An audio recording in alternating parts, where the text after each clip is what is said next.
Welcome to the EverQuest II systems panel.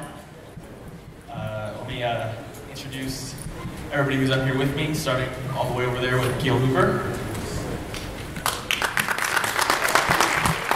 Hi, I'm Akil. I am Creative Director for EverQuest and EverQuest II. I'm VanDerveer, Endymion on the EQ2 forums. I'm a programmer, and I also fix this guy's typos a lot. I'm Caith, probably typoed. And I'm Fouts, Caith on the forums, systems designer. I'm David Kish, I'm the senior programmer at EverQuest II. Justin Michael, a programmer on EQ2, Jamiss on the forums. I can't even say my own forum name. And I'm Kyle, Kander, Vallee, Kander on the forums.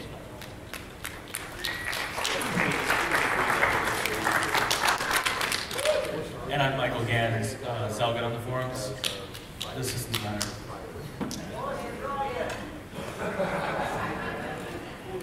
I don't have one. So I always give you my standard disclaimer. Everything in this is subject to change. We're really early in development for Alter Malice and everything. So here we go.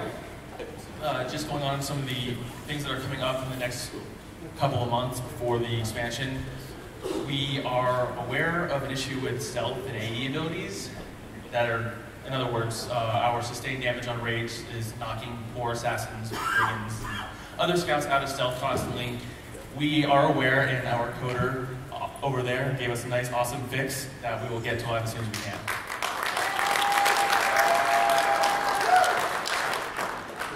After this, we're going to be discussing new spell qualities. Rob's going to be talking about a new PvP battleground and level agnostic dungeons. So, as you can see with behind me, and with our new spell qualities, it's Grandmaster, and then with Alter Malice, certain spells will be upgraded to Ancient. All spells will be able to go to Grandmaster. Only certain spells will be able to go to Ancient. As you can see, the damage increases, obviously, and we're just using Ice Comet as an example because everybody likes it.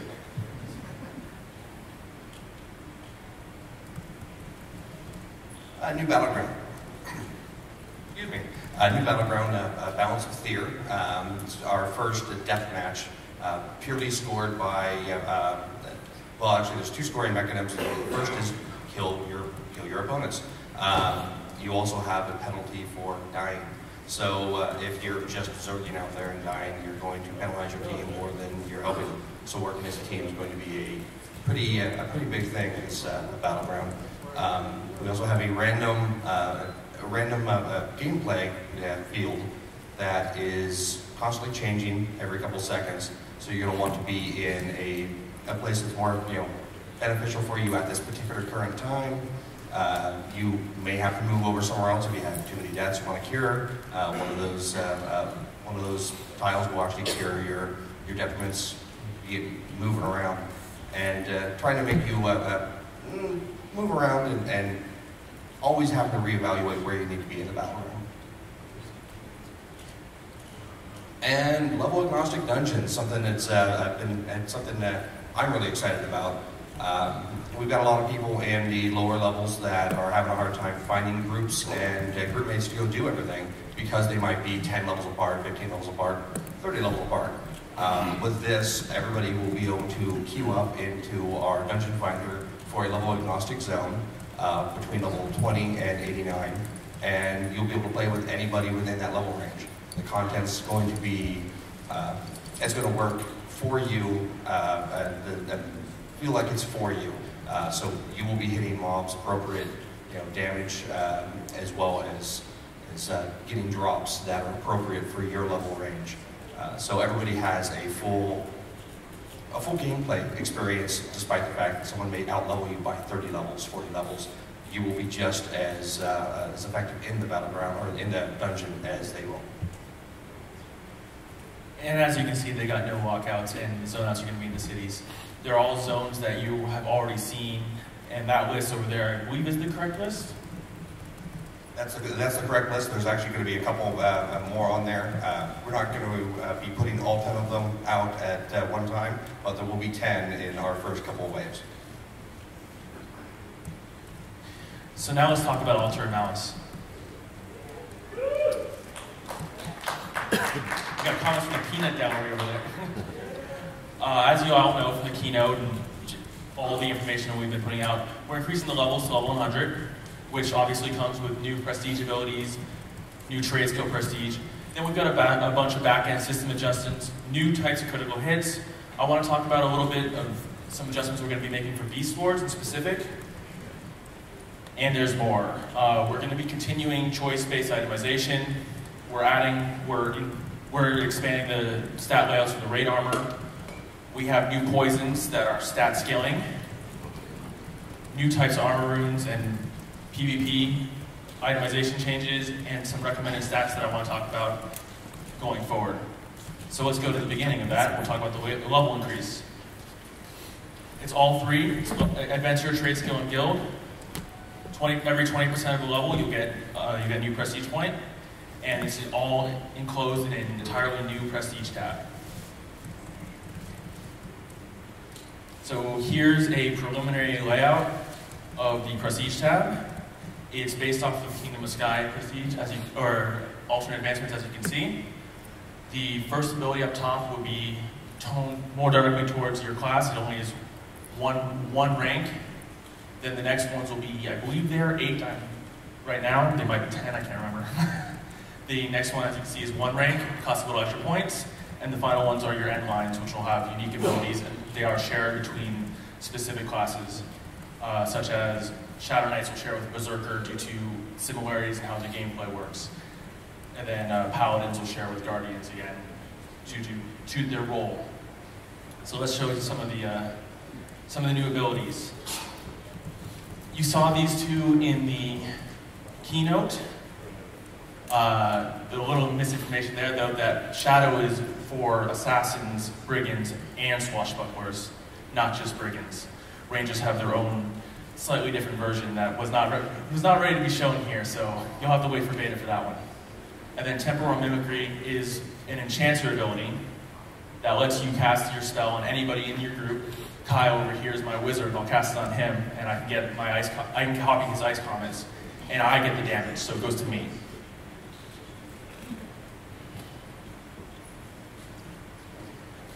Here's a couple more. We got a picture of a necromancer using skull foci. The name is temporary. I haven't finalized it yet. And then there's a brawler ability, bone shattering combination. All names are temporary right now. But we're using some new technology for this. You can use the same ability to do multiple things. Specifically with that skull foci, when you cast it, you get all 3 skulls. It lasts for a minute. Before modifications, you can modify that up. When you detonate a skull, you lose a little bit of your potency buff, but it extends the duration by another minute, and the explosion obviously does some damage around you. After you use the final one, it goes on cooldown for 60 seconds, but it's modified by reuse, so it'll go down to 30.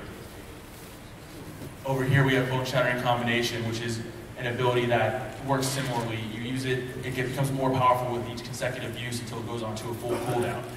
And this is some new stuff that we've got that we haven't used before, and it's coming exclusively with Altar of Malice.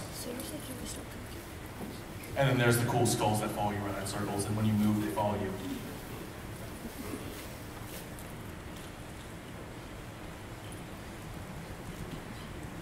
So for trade skills, first off, the Prestige tab will be laid out the same way the Adventures tab will.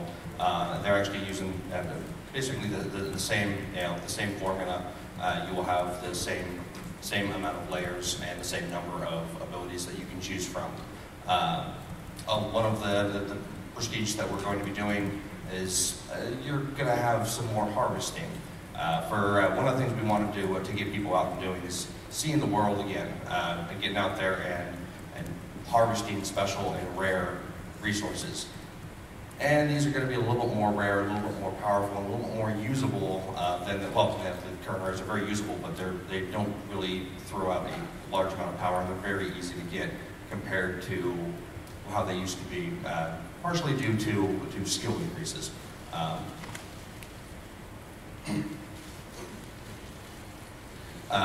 These again are going to only be available out from harvesting nodes. You're not going to be able to get these through the Gathering Goblin or the Guild Hall amenities.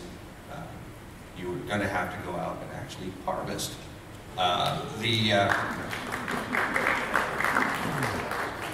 We're going to be adding new uses for all lower level resources. So at every resource tier will be used in current gameplay. So there's going to be a use for every single harvest in the game. And use up all that stuff in your depot. Sure, quite a few of you are probably maxed out. Lots of fish. Now, again, we're going to be applying all of your trade skills are going to be useful in every play style in Ultima Malice. You're going to have trade skillers that will provide some of your raid armor. Some of the best in slot stuff is going to be through trade skills. There's, housing people, obviously we're going to have trade skill items, but adventurers and soloers are all going to want something that trade skillers are going to be providing. But most specifically, those raiders are really going to want what you can make them. Nice. And last but not least, enhancements to refining and salvaging. Both refining and salvaging are currently in game, but they don't really have a lot of use right now. You make a few things out with them. With the Ultima Malice, you are going to be, quite a bit more breadth of use out of it. So I want to talk about some back-end system stuff, specifically mitigation and avoidance right now. I'm going to focus mostly on spell mitigation because we have that more hashed out, and we're going to be working on regular mitigation and avoidance in a little bit. Enemies over level 103 are going to require more resist, as you can see. We're going to be making it so that they, if you go in there with low resist, you're going to take a whole bunch of damage. Back like it was in Sentinel's Fate with Toxulia, you went in there with not enough Noxious and you got your face blown up. That could happen again. We're not going to be, it's going to be using the old style resist curve instead of what we have on like Truor and Terranax and some other mobs, that it says, hey, if you don't have X, you just get blown up. It's not going to be like that. It's just going to be, you're going to take 10% more damage if you're a tier of armor too low. You're going to take 20% if you're 2 tiers too low. And you'll notice it. You might be able to heal through it with more healers, but we expect you to be in the correct resist gear. There's a Rogue and Predator Prestige ability. It's the opener that I will talk about a little later in the presentation. But it'll display it'll display a lot of information about the mob, health, what resist you should have, what we expect you to have, and some of the other stats you can see how much you can debuff. The jewelry will have noticeable increase of resist between qualities. It's not going to be on armor. You're going to have to be expecting a lot more resist from jewelry in Ultima Malice. We're going to be doing a similar adjustment with avoidance and shields so that we can give you more powerful shields without making your avoidance capped like instantly. This is only going to affect higher level characters above level 95. At level 95, your shield will be the same. And as you go up, your mitigation and protection will change. We're going to be doing something with physical mitigation similar to what we're doing with spell mitigation, but it's not going to be as steep because we want to make sure nothing really terrible happens to brawlers and a big gap because our mitigation curve is pretty finicky. So we got to be real careful about that. And we're looking forward to having you guys test this out on beta and give us some feedback. So we're removing critical avoidance because I hate it.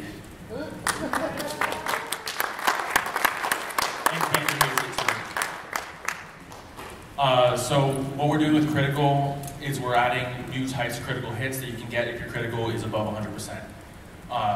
It'll go over 4,000. It's one of those numbers that we throw out there that we don't expect you to get this, but we're going to put it really high so you can keep seeing increases.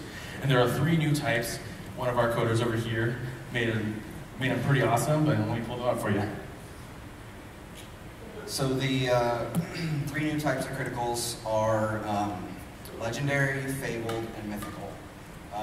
He has it set to 25%, 100%, 200% increase, but these numbers can change like at any point in time, if we determine whatever. But the big thing that you can see is that when you get one of these, the numbers on your screen are going to be much larger, and they're going to be surrounded by a certain kind of a border. Like, so you see the legendary ones are surrounded by a yellowish border, and the fabled ones are surrounded by red, and The mythical ones are surrounded by purple, which is similar to our gear system in terms of like what color means what. So you could expect if you log on live after beta finishes and the expansion launches that you'll have a noticeable chance to get a legendary crit. Your fabled crit chance will be extremely low, and your mythical is going to be like, holy crap, I just got a mythical crit. That is awesome. And we're getting some cool new things we can do. I can't go into too much details, but we can make special things happen when you get certain types of critical hits. You will not be able to get to 100% of any of these. So we're evaluating the damage versus utility of the Beast Horde class, just making sure that it's where we want it to be. Master Beast, which is their mythical ability, we're probably going to have it do a damage increase to most of their combat arts just to put them. We recognize that when they're in full DPS mode, they don't have some of the utility that assassins and like health debuffs and rangers bring, and certainly not the offensive debuffs that swashbucklers bring and brigands mitigation debuffs. So we're just making sure that Beast Hordes are in line with the other scouts. I just wanted to bring that up since we get a lot of messages about it. On to itemization, we're not doing any major itemization revamp this year, so that's why we don't have another panel for it. But we're going to be continuing the current itemization with Tears of Ishan with the armor upgrading, proc-based jewelry. We're sticking with the armor gems, and we're going to be continuing doing ethereal events throughout the year just to make sure, so it's not going to just be something that's just in the summer. We're going to add some ethereals continuing. And the cyan adornments are going to continue for weaponry, so you can add a little bit to your weapon, and we'll have some new, more powerful ones coming out.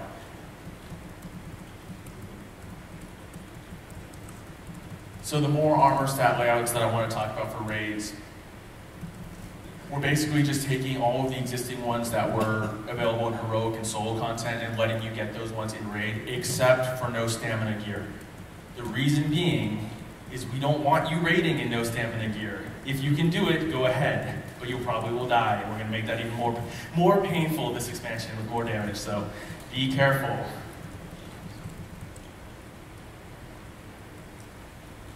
I mentioned poisons a little earlier. So poisons are still not going to be able to crit, but they will take your crit bonus, agility, and your potency into account. So as you can see, it looks like it's a small 3,400 damage hit, but it multiplies. It hit for 538, 31,000. I can't even read, so I'm just winging it here. But but we're making, and this is all the damage poisons. Your AAs, your ranger AA for this will directly modify that 3,400. It will not apply as potency. It will apply as a direct damage modifier, so it'll apply before. So if you increase your poison damage by 10%, that number will go up by 10%.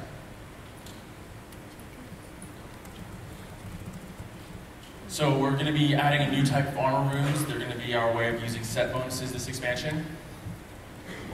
If you look at the left, this is just one that we made up. You will not see this rune in game. It is an example. Please keep that in mind. But we can put pretty much whatever we want. As you can see, we said this one gives you 20 crit bonus and potency. When you have just one of them, it gives you crush. We can give you skills. We can give you stats. We can give you ability mod, health, and we even put procs on that. Don't expect that right off the bat, please. Then when you look at it on your armor, it'll show in your rune, in your armor set as 1 of 7. You can examine it, and it'll show you what you got active. We're using these to add more choices, and while we do this, we're gonna make it a little bit easier to pop off purple runes off your armor. We expect you to have a lot of these, so we want you to be able to mix and match a little bit, so we're making purple runes a little bit easier to deal with.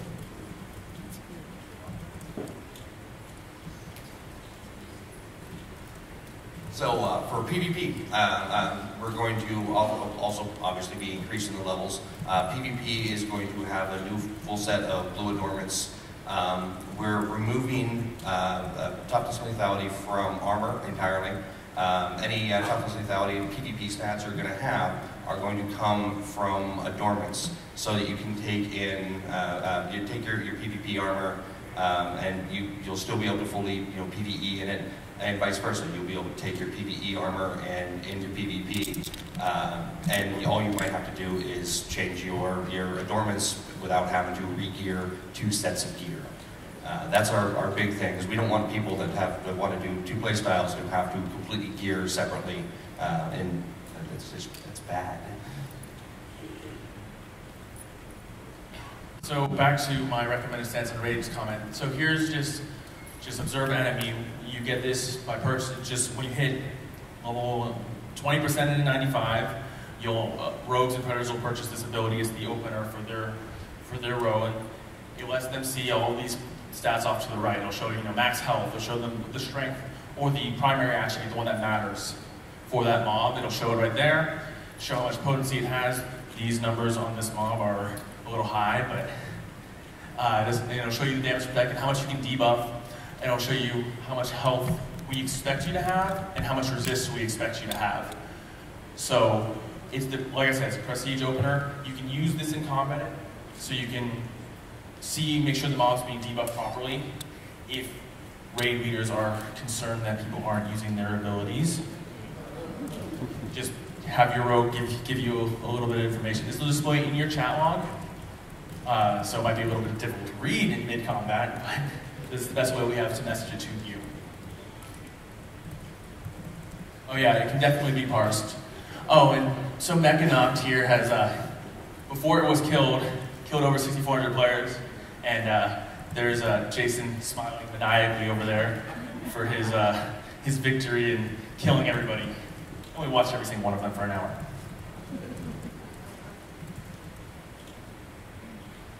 So I'm going to hand the mic over to Akil for questions and answers. So that wraps up the panel, and we're going to take question and answers if you want to line up on the wall over there. 1 question per turn of the mic, and we don't want to do class questions. And if you ask us wish list questions like, hey, when am I going to get X? The answer is probably going to be either we'll look into it or you won't. So you might not be happy if we have lots of wish list questions. Or soon, which is basically you won't. Man, Akil. Yeah, so if you have another question once you're done with your first one, just loop back around the back of the line and let everybody have one.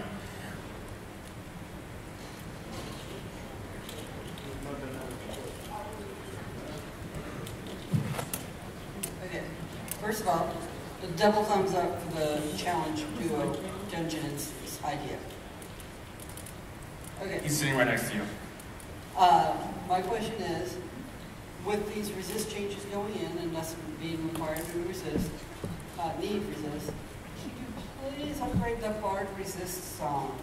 The Bard resist song will be upgraded with this. That's one of priest. I didn't mention that, and I should have. But priest resist abilities and Bard resist songs will have adjustments above level 95. They're not going to affect players below level 95, but at 96, it'll probably be the opener for that class. We'll be buffing your resist songs accordingly and your resist abilities. So we're making sure that with that first ability, we're giving you the tools you need to survive in alternate malice. Can you do power song 2? 65 regen when you have 65 One power. question per person. Come on. Alright, my question is about the level agnostic dungeons. Is it possible to get that boosted to 20 to 100 so you can actually play with lower level friends with your max level character? No. You can talk about it, Rob, but I mean, the big thing is that there's too big a power differential at between 90 and 100 for us to get level agnostic dungeons to work for like a 90 or 91. You can't put a stat cap on the characters. We could, maybe, but it's... So, then the answer is maybe, but we can't do it when we... In the time frame, we can do 89.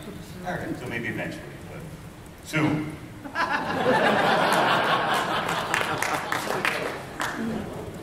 Alright, so I wanted to ask about the new, like the shadow ability, which casts another ability that the person just used or whatever. How does that stack with, let's say it's a debuff or something like that, or is it done by... It stacks.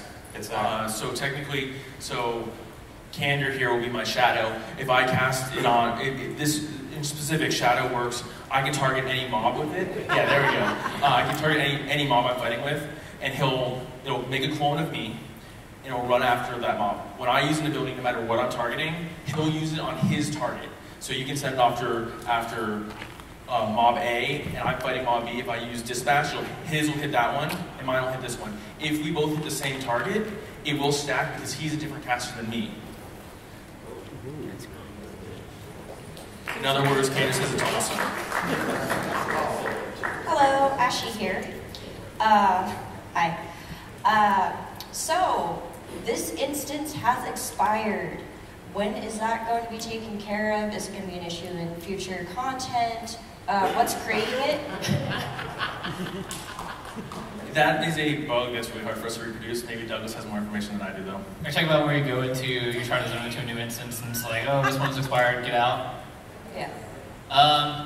That I've looked into briefly. I don't want to get too technical, but I think there's like an issue of initialized variables there, and unless we can get a consistent repro, it becomes extremely difficult to track down. We know it's an issue. Like I run into it in regular gameplay all the time. It's like, oh, come on, I just want to get into the zone. It's something that's on our radar. It's just like without having a way to easily get it, it's hard to track down what's causing it exactly. But we'll, constantly look into that stuff. Soon. Cyan adornments. How come all of the healer cyan adornments have negatives on them? It's your problem. So originally we weren't intending to have, we're supposed to be a straight DPS increasing items. When we decided to put in the healing ones, we made the decision to have them actually reduced. So you're focusing on healing. It's something we've talked about, and it's probably something we're going to be changing soon. The non-TM soon. And to give a little bit more background with the cyan adornments, we originally weren't going to use adornments at all. We were going to upgrade your weapon directly and just hit the weapon damage, the weapon rating. And then we looked at that and I was like, oh my god, that would not work. So we decided to go with using adornments to give you weapon damage bonus, which basically is the same thing. So when we decided to add healing stuff, we were going to say you're converting your weapon damage into more offense, more healing and survivability. But like Rob said, we're going to look into making any changes for it. With Chains of Eternity and the boosting all of our hit points, healer mercenaries have become pretty useless.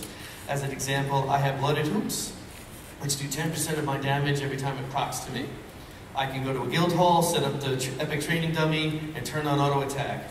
I go 90%, 80% health, 50%, 30% as I'm glancing over at my heal mercenary, 10% I'm dead, and then it looks at me and says, Resin Charm, please wait. Is there anything that can be done to actually heal me? We can take a look at the healer mercenaries and make sure that they're behaving properly with the red power. As you see, Rob's typing it for us.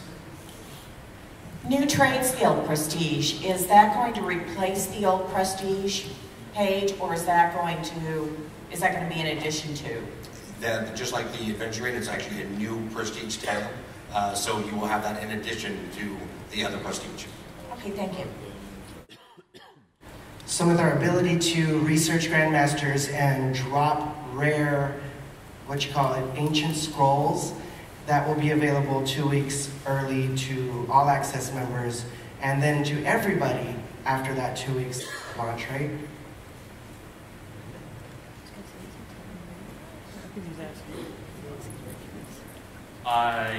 After conferring with Kyle, we're not sure, and we'll have to look at that when we get back to the office, because we don't remember everything all the time. Ancient spells are for all access only. Altar of Malice as well. It's not coming out with the Grandmasters. It's coming out later. Clarification, really. When you say crit avoidance is going away, is this in all things or only for... Going forward. Going forward. Going forward. We're not going to be using it on anything new. The old stuff will still have it because we don't want to have to go through everything. Douglas says we can probably disable the stat. We'll talk about that when we get back to the office. Okay. Oh, so now I'm getting information. We're planning on removing it, so Douglas will probably disable the stat and then it'll just stop working. Okay. Can you, any chance we can get the Bard Tower Region song percentage based? One of those wish list questions. I will look into it when I get back. I can't promise anything. So, long story short, the way Bard Resist songs work, is slightly awkward slightly funky for me. I have trouble making them restore power the way I want them to, and I'm looking into ways to make it better. But right now, I don't have any time frame for it. All right, this question is for Kyle. Is there any chance we can get a hint on where the hidden wheat beasts are? No. With the procking items, is the rings on the ground? Is there any way we can have it seen only by the group we're in? Because I don't know which one to stand in. So the way rings on the ground works, always for item effects, is it is on the back end. What it does is it spawns a little NPC. It's like a pet, right? But it's invisible, and then it plays a particle effect on the ground. It's not really so simple to just say, hey, this is only visible by the people who it's going to affect. We're looking into ways to make this better, and we're being really careful about how we're adding more of them because we don't have a solution for it right now. It's on the radar, but it's a supreme pain in the butt, so. So moving forward, you were saying that raid gear is going to be crafted mimicking, the new Fable zone, correct? Some of it. Some of it. Not okay. all of it. You'll still get drops. Don't. Okay. Right. So currently, one problem we've run into is the experimentation. Some raiders don't have. Then you can get it. Yeah. You're not where we are taking a hard line on that one. If you want to get the full capability of those items, everybody is capable of leveling up a trade skiller, and everybody's capable of getting experimentation, and everybody's capable of mastering it. So if you want to get an item that's crafted in that manner to its full capacity, we do expect you personally to do it yourself. Okay.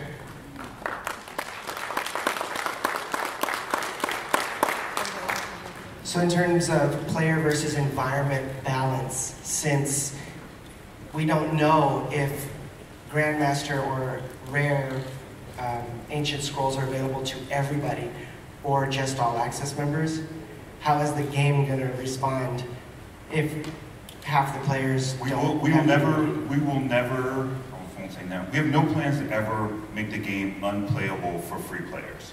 So we don't want it to be, we want to avoid situations where you can't play the game if you're not all access. On all levels, including endgame rating content. It's hard to say because if there's any advantage, then some raiders are going to say like, hey, this is a 1% boost to your heal, you can't raid with us, right? Whereas technically it's not going to make any difference, but some people are going to perceive it as a difference. So we won't balance content so it is unplayable. Is that enough of an answer? Maybe.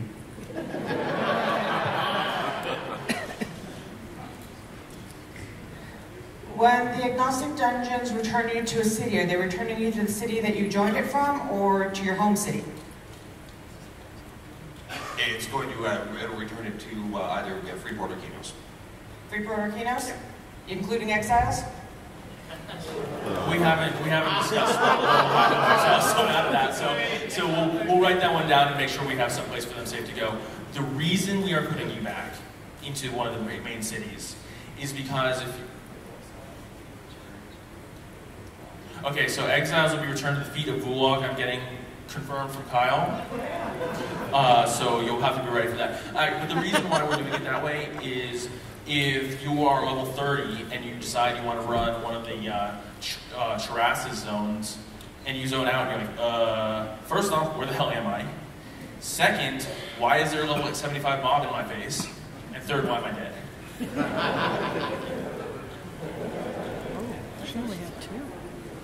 You mentioned that for PvP gear, the lethargy and the toughness stats are going to be in endurance, so you can swap it out between your PvE and PvP gear.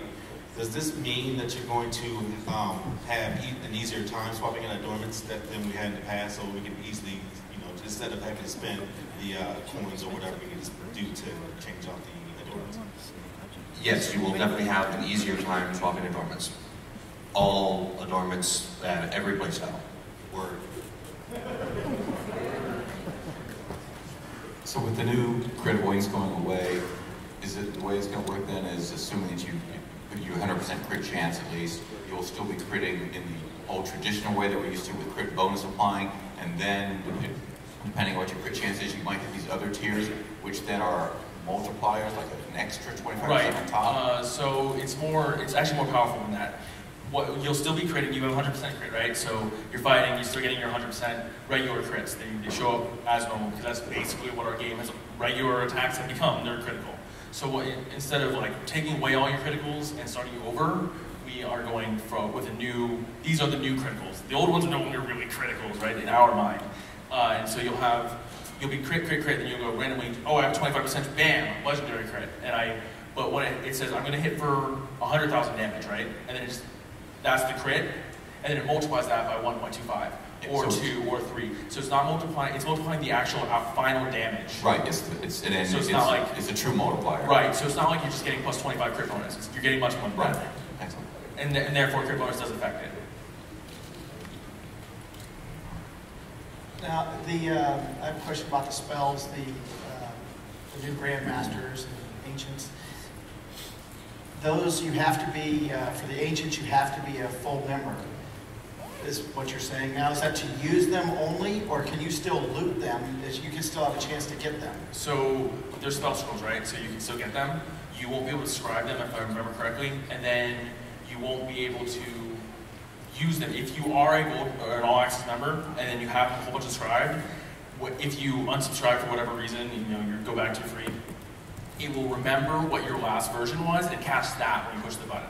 So you have to be an all-access subscriber to use the ancient version of the spell. And then when you go back to full access, yes, and when you you get go them again. If you bought a chrono or paid us, paid your subscription fee, it will go back up. It just checks when you're actually using the ability. So a question about the PvP gear. Is the PvP gear going to have the procs that work in PvE, so I can still be able to devote my time to gearing a little bit from PvP and still be able to compete in the group, just like they can get their PvE gear and still be able to compete in PvE? It's still fully in discussion, so I don't have an answer for that right now. All right. With the new crit chance now as a DPS class, is this going to mean that it's just going to behoove me to stick every dormant slot as a crit chance? Probably not. It curves pretty steeply, but you might want to make sure you have high enough crit to get your, right? So it's one of those, how do I want to build my character type things. You'll probably want to fiddle with it. We'll be making adjustments during beta. You guys can give us feedback, make sure that the stat, you understand the stat, and we understand everything that's going on, and we'll probably make adjustments as we go through. With the new ancient spells, are they going to be researchable, or are we going to get soaked by raiders? No, they're drops only. They're not going to be researchable. Okay, and I just wanted to say I really appreciate everything that you guys do for us, because almost all of you seem like you really appreciate your player base. Thank you very much.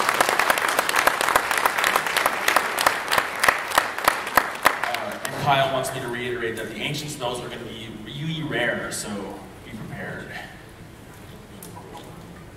All right, this is probably falling in the wish list category, so I apologize for already doing that. But mounts, I absolutely adore all the different kinds of mounts I've been able to collect over the years. I love buying mounts. I love doing all those different things. Unfortunately, I'm one of those people who go out and get the best mount for the best stats. You go out and you fight for Ragefire, fight for the other ones. But then I can't use my pretty mount, like my bunny, because I can't, and I love leapers. I'd rather ride a leaper most of the time than a flyer.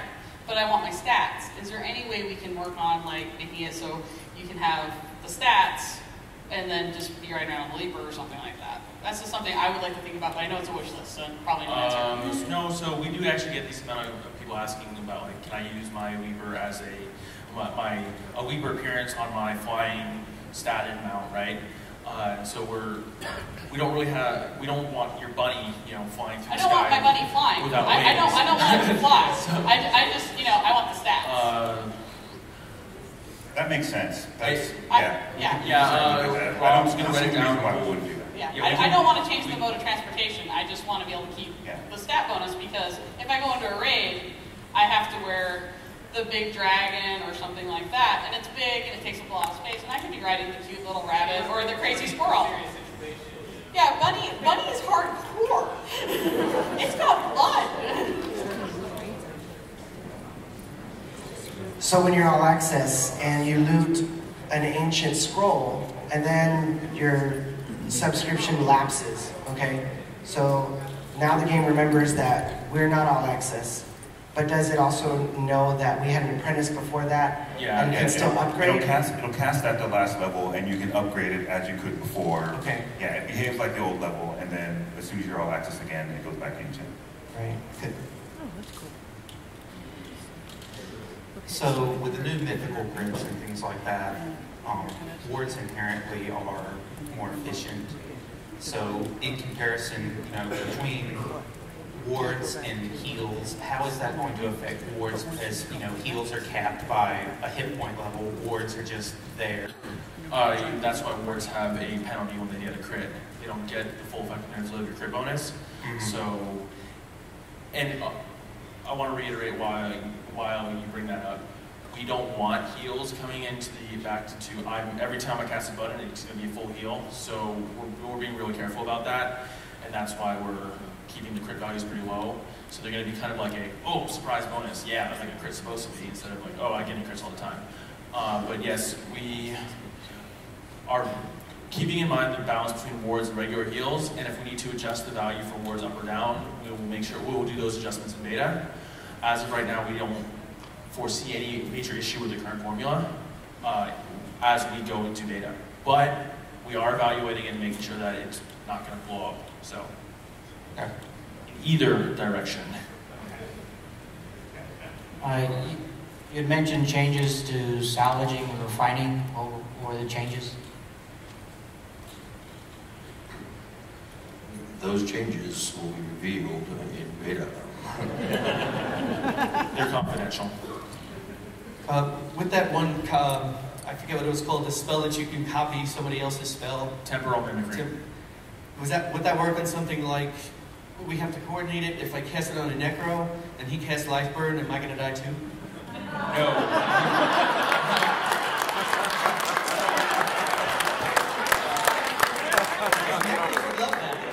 You can direct your complaints to Endymion, or Endymion, he likes to pronounce, because he wants me to do that, so I'm going to. Now, so the temporal mimicry actually works slightly differently than that. You are not the one actually casting the replica. So the shadow would die then? Well, you don't have a shadow. It's actually going to be, right now, it's just going to be an invisible little freaking thing that follows you that you can't see. Because I wanted it to be you, and the game told me that I couldn't do that, and it was mad at me. And so, no, your temporal mimicry will start taking that damage, but he can't die, so it doesn't really matter. So how many hit points would he have? Same as the Necro, or? Undetermined, it will probably be based on yours. Will the new types of crits be available to NPCs as well to use against us? NPCs don't crit, so no. Okay, good. We, to elaborate a little bit on my answer for that, we don't really like mobs that can just go randomly, hey, you're dead, without you having any method of preventing it or knowing that it's coming. Like, if he's telegraphing a slap in the face that's going to kill all your raid members, we're okay with that. Rob made that ability, Douglas, so it's not just me. Okay. The rogue predator ability that looks at a mob. Can you put the mic? Okay, the rogue predator ability that looks at a mob, looks at what create change, all that information. The question is, can you categorize that chat as something different than all the others? Because I'm worried about if it just goes into NPC chat, it's going to be lost in all the spam almost immediately. It's currently classified as narrative, which goes right into your primary window. We can make it, what we can probably do is mirror it to 2 different locations, so it can go into your chat, into your primary window as a narrative, which is our general chat where we see your read messages, and we can probably make it go into your combat log, and I'm sure somebody will make an act plugin that reads it up. I just want to be able to make sure I can get it in. Like, I want to create a whole new window just for that one ability. That's what I'm aiming for, and I'm just worried about that being spammed with all this other monster talk chat spam. So the way that we get the chat filters is we kind of have these slots. If we have an unused slot, we could probably use it. I'm sorry. If we have an unused slot, we could probably use it for this. So what Dave's lost his voice already, so what he said is we have chat window slots, and there's a limited number of them, right? So if we have one available, we might be able to make another window that this can go to, and we can probably default that to your primary, that you can make it show wherever you want. We don't know if we have that room right now, and we'll have to check when we get back in the office. Well, would you like that chat window, that chat tab to be called if we do have room for it? That was a question. Spam? Oh, scan, S-C-A-N. We'll think of something cooler, so says Kyle. All right, we don't take questions from you anymore, so go sit down. No, this is easy. I swear. So for that same ability, if they recast that ability, will it display updated information? Like if it's used in the middle of the fight, will it say how much it has left? Or... Right. So what it'll do is the display. Let me go back to it. Okay, so the max health, as you can see, it's showing max health. So if you debuff this max health, it'll show the new version.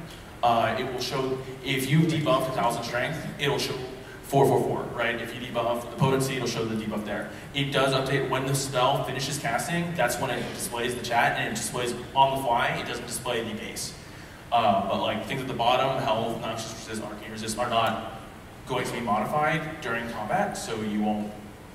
Those are going to remain, right? And it only displays stats that the mob actually has. So if you debuff a whole bunch of stuff that it doesn't have, it'll show as negatives on the scan. So I have a question for you. Would you prefer this to be in the chat log, or would you prefer it also mirrored to a pop-up? I know pop-ups are obnoxious, so that you have to confirm to close. I mean, we could look into building it, but we thought it would be more annoying to have something that popped up in the middle of your screen. Especially if you're guys thought it would be useful.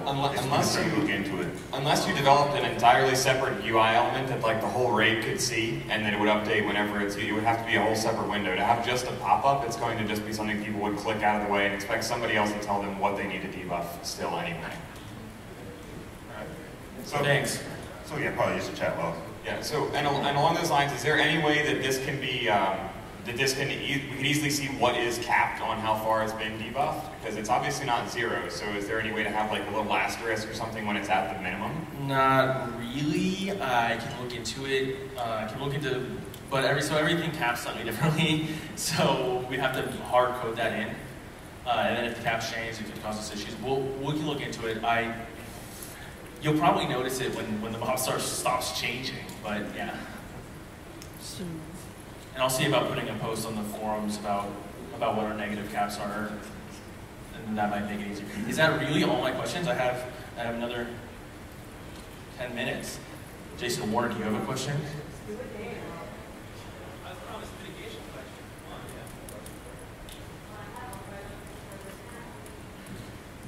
Man, I'm boring. Nobody wants to talk to me. I have a question for Kyle. What do I have to do to get a Kander wig in game?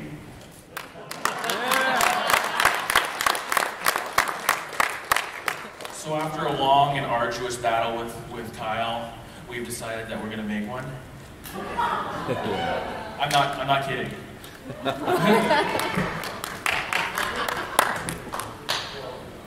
So I kind of already just had this flash to the future of next year's fanfare. Can we get the option to put the Predator, Rogue, whatever, beautiful ability in our group chat, raid chat, and can we get it a different color for Exiles? So Exiles actually can't use this ability. It doesn't work for Exiles. It just doesn't work. It says you can't use this because you're Exile. And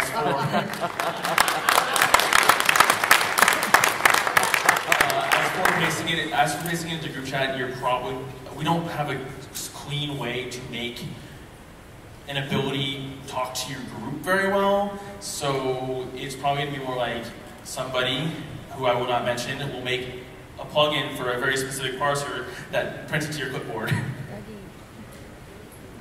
My question is related to the kind of chat related and kind of house actors related. Right now, it'll give us the chat in like our NPC chat or something like that. I can't remember exactly, but it won't.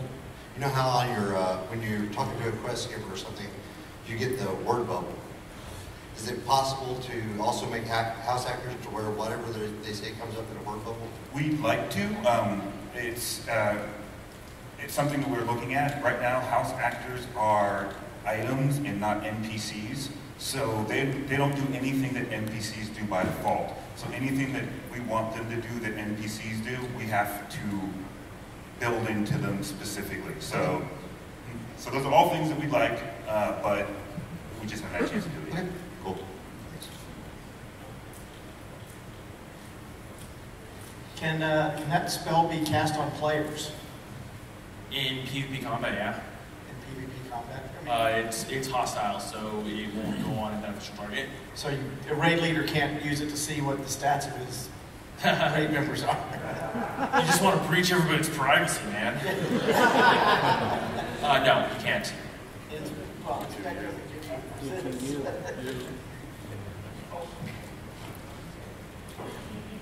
So, question along the lines of the text pop-up bubbles when you're talking to an NPC.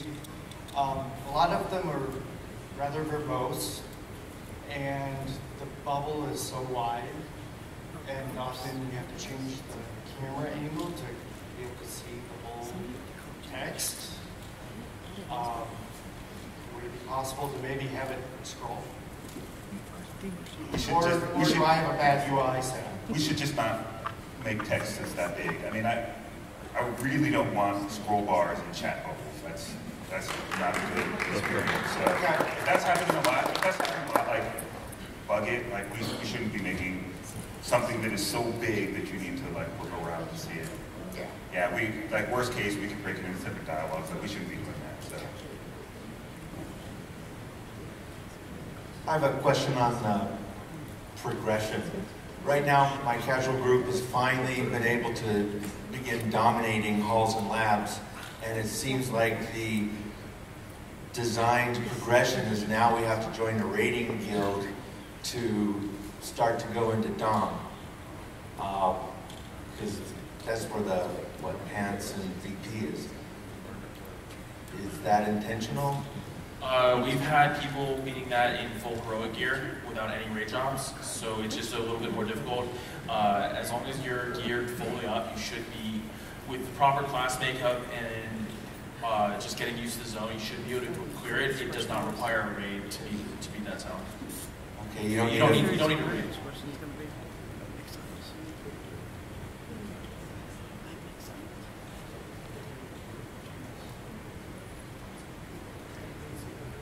Yeah, and we've got someone, I'm being told we got someone who was just talking to us the other day about doing it without any raid gear as well. I think he's in the room, but...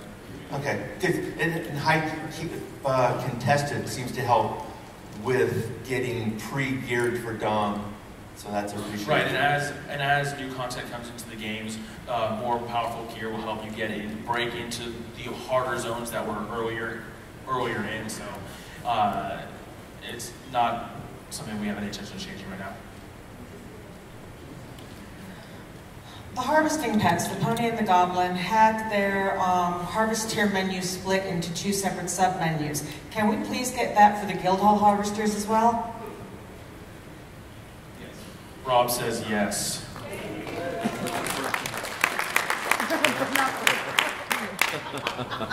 Okay, this simple, quick question. Once upon a time, we had the dragon researchers. You know, the raid version and the group version. Once you finish all their recipe researchers, will they ever be useful again? You're talking about the trade skill apprentice? The draconic apprentices. We don't have any plans at this time to add to those researcher assistants. I couldn't hear that. Right now, we don't have any plans to add to those specific research assistants. Are there any plans for more researchers? I would like to answer that question, but you're over there and not over there.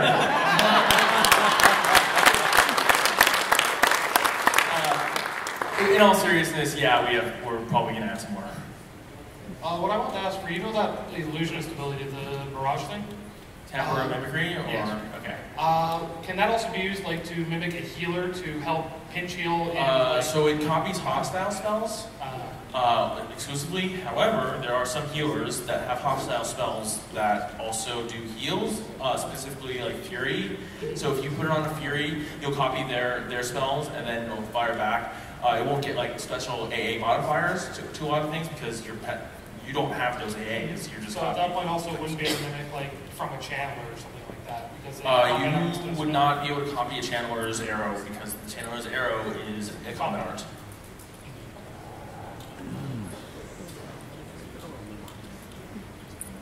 Can we have the name of currency platinum changed to cheddar? Just curious. Maybe for a day. I'm trying to think of a way to express myself without... I'm just going to mic drop. Next question. I'm not sure if this is the right panel for... I'm not sure if this is the right... I'm not sure if this is the right question for this panel, but is there going to be any more entry level or maybe even harder X2 content coming with VanDerveer mounts, altar mounts? So we discussed it a little bit in one of the Q&A panels. X2 content is extremely difficult for us to itemize because we have trouble placing where to put all the cool goodies you get from it.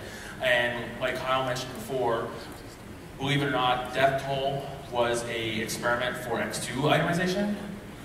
So you might see some more X2s. We want to do more X2s, but they're not any coming specifically with the expansion right now. But you might see some during live content throughout the year.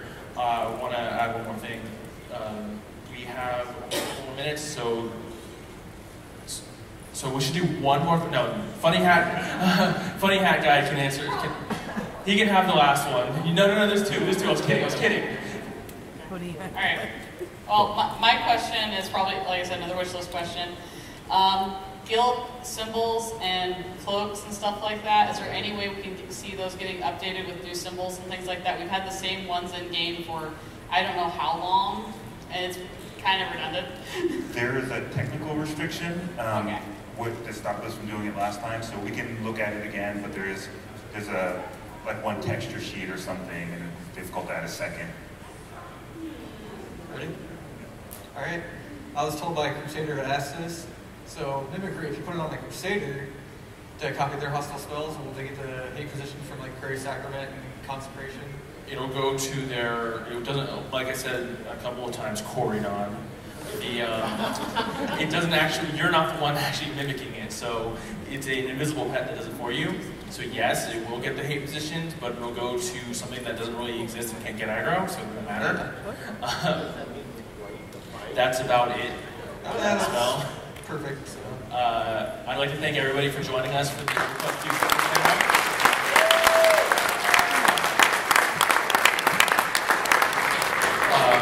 We're all going to be in the dev siding from 2 to 5, and we'll be around. So if you have any more questions, just come find us.